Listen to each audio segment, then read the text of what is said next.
Judge sinampahan ng reklamo si John Riel Casimero, nangangamoy retiro.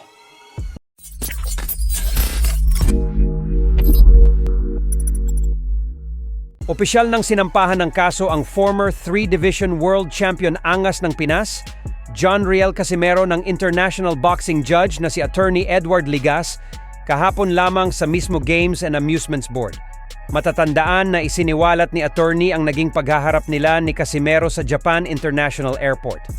Ayon sa kwento ni Ligas pauwi, na umano siya matapos ng naging laban ni Casimero kontra kay Saul Sanchez nung magkita sila sa airport at dito nga po ay sinugod umano siya ng former 3-division world champion kung saan susuntukin na daw sana siya nito.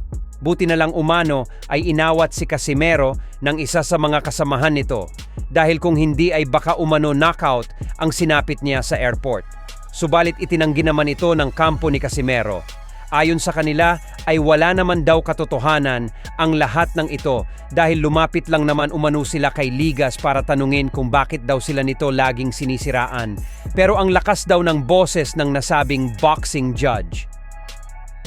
Pagkatapos, nandoon na sila sa harapan ko.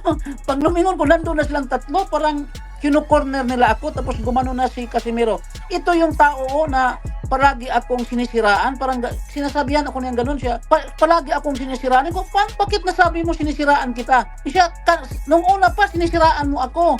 Ko, lahat ng sinasabi ko, totoo naman, facts yun. Tapos, taga-media ako, aside from being international judge, may sports segment ako sa isang radio station sa Cebu.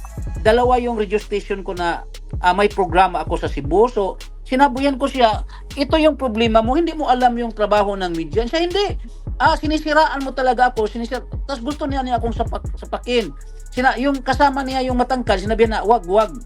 Tapos mukhang uminitar yung ulo ko dahil yung binubuli ka. Tapos sinabihan ko siya, are you threatening me? Tapos mukhang umano na yung boses ko, tumaas na.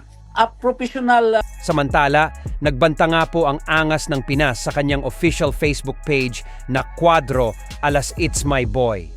Dito po ay sinabi ni Casimero na hindi na daw siya lalaban pa sa boxing kung hindi lang naman umano si Inoue ang kanyang makakasagupa.